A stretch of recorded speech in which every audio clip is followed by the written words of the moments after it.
roll. Happy Tuesday, everyone. We are going to jump into today's topic, which is around an over reliance in AI and the pitfalls that can occur when that happens. So, what we've seen now is a lot of people using AI in their jobs to Yep. help them with marketing content. We have systems like decision support systems. And when you think about all of those different ways in which we can interact with AI, if we utilize it too much, we stand to compromise our own skills, but also our judgment. So we lose our human judgment or our ability when we rely on it too much to make the correct judgments and the decisions that we make. It can also erode our skills, Skills. that as well. Um, Automation bias. So, not having a healthy level of skepticism around that AI.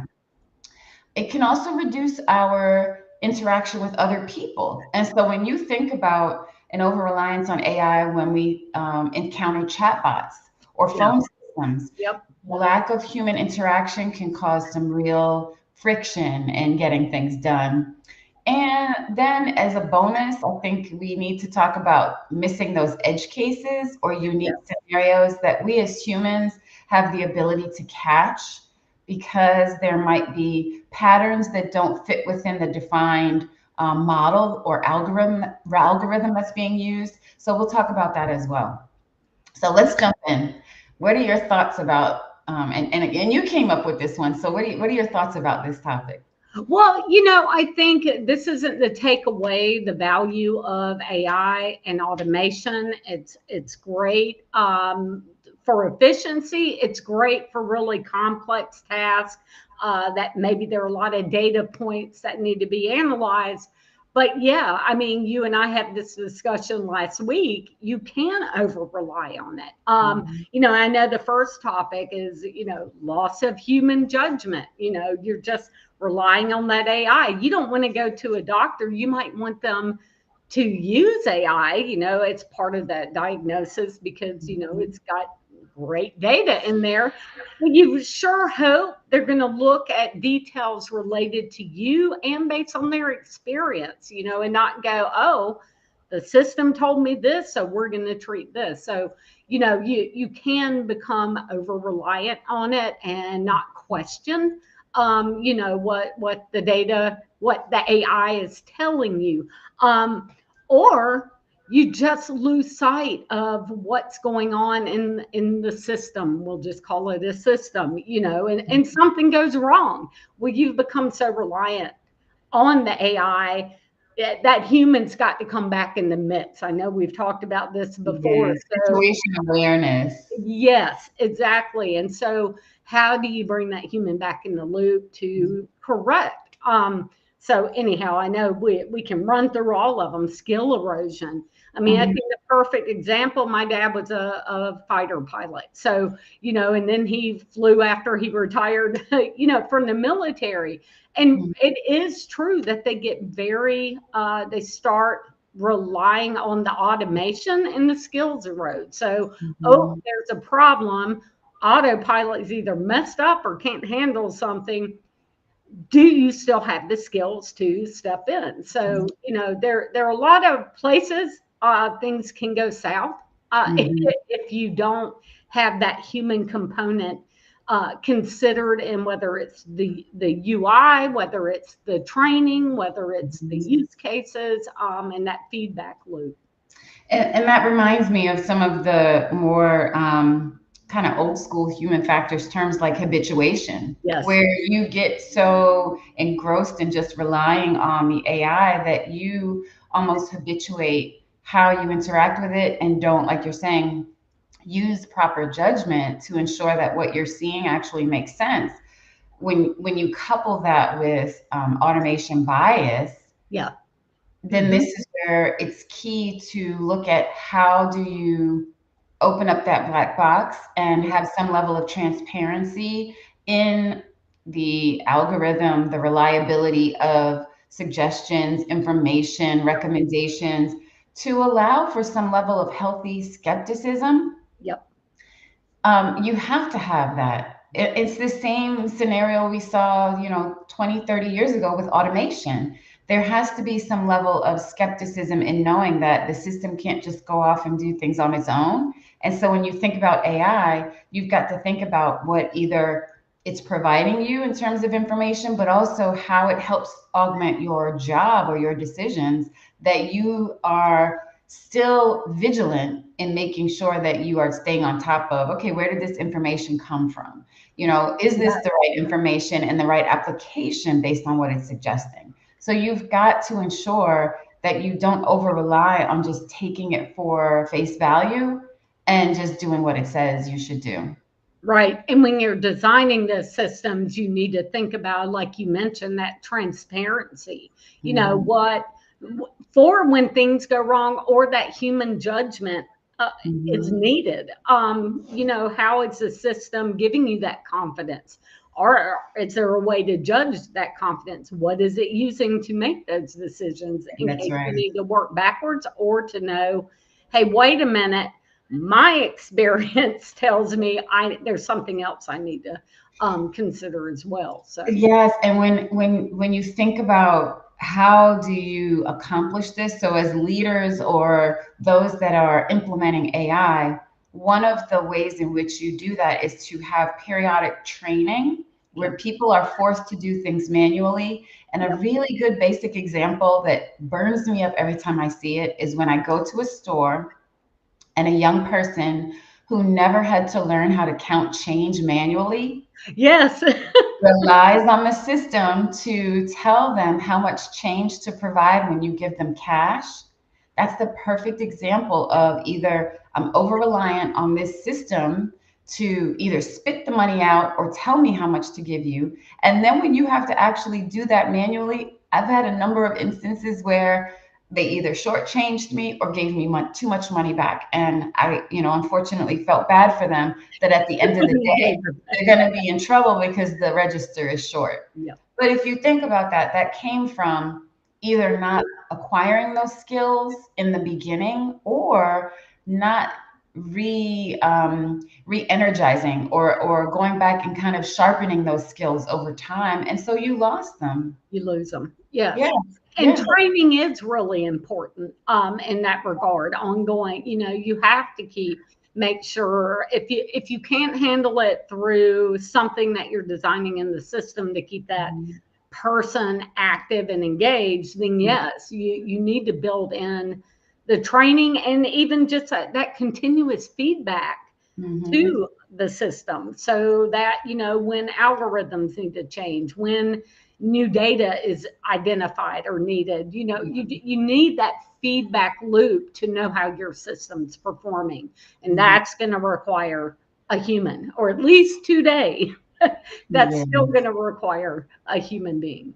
And when you think of situations where you can give me an opportunity, or you can force me to use an opportunity to get help via a chatbot, via an automated system. But at some point, when there's a need to discuss or share sensitive information, or to ensure that the person on the other, or the thing on the other side, has some level of empathy, you need a human in those instances to come in and be partners with that AI. And so we have to balance where we rely on AI, but where we utilize the unique skills of other human beings. Yes, that human still need, and I think that's a great example, because I can't think of anything more frustrating. And you want to talk about potentially impacting,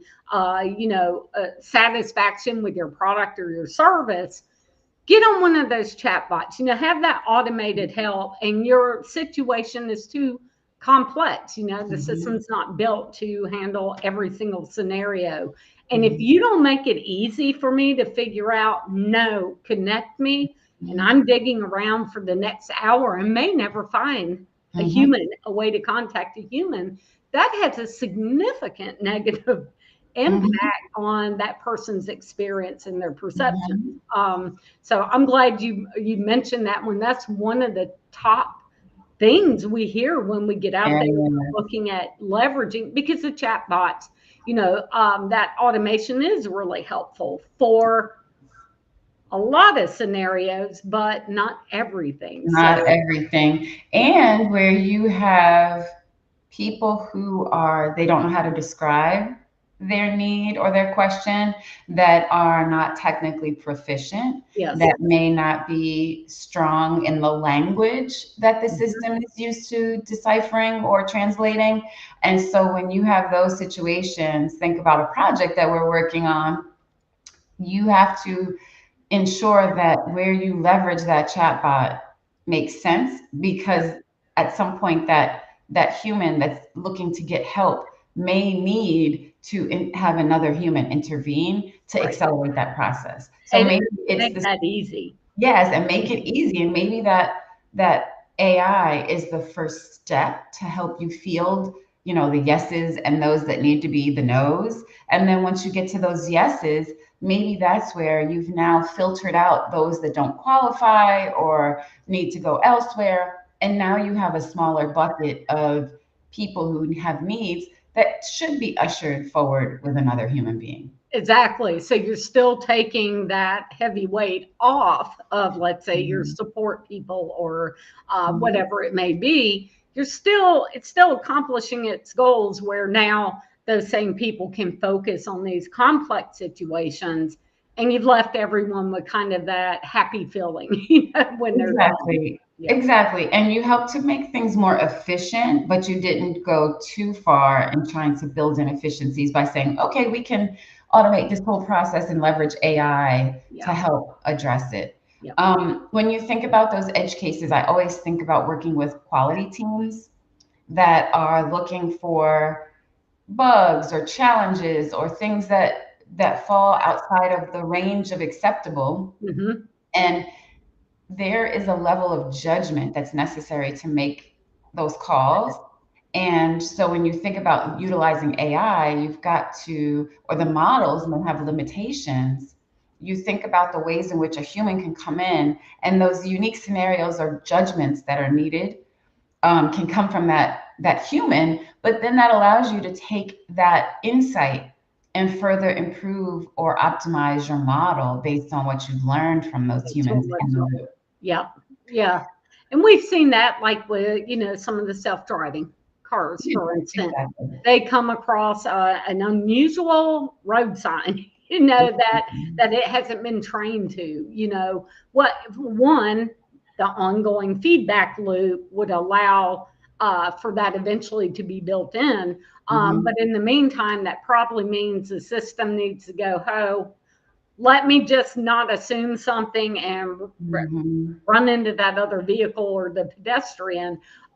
So yeah, it's things like that where there needs to be a human touch. There needs to be that Yeah, feedback loop to keep maturing that's your right. To systems. optimize and make it Yeah. better. Yes. So if there are questions out there, please throw your questions out to us. We're here to answer them.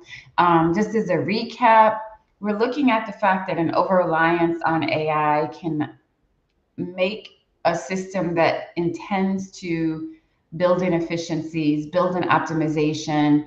It can make that system and interaction more problematic than if you didn't have the AI implemented for the reasons we just discussed, which is where there's a degraded level of human judgment. Mhm. So at some point, let the people who are a part of your team or experts, let them be a part of those critical decisions. Skill erosion. So you don't want people to get to a place where they forget how to count change manually. And when that system is not working, they don't know what to do. Looking for AI to have all the answers is unreasonable. So open up that black box and have some level of transparency so that people can have a healthy level of skepticism, but also understand what goes into making the sausage kind of thing to some extent. Mhm. You also want to make sure that you have a healthy balance between AI and human interaction. Some of those touch points require people, especially when they're sensitive. and then utilize your people and your teams to handle those edge cases, to identify them, to understand how to resolve them, Yeah. and feed that insight back into your AI model to refine it and make it better, just like driverless vehicles or Yes. self-driving vehicles. Your team and your users should all be part of that ongoing continuous feedback loop. Yep. Mhm, mhm. Any other comments, any takeaways that you want to share? No, I don't think so. I think, I always stress to people when they're like, "Oh, you're anti-AI." Absolutely not. Every project we do, part of what we do is mapping things out and where AI can be. But Mhm. we also always consider, what does that mean? That's right. How do you design a system where you have that piece of automation so that you have a human that is either there when needed or need to leverage their expertise or skills to interject themselves, Mhm.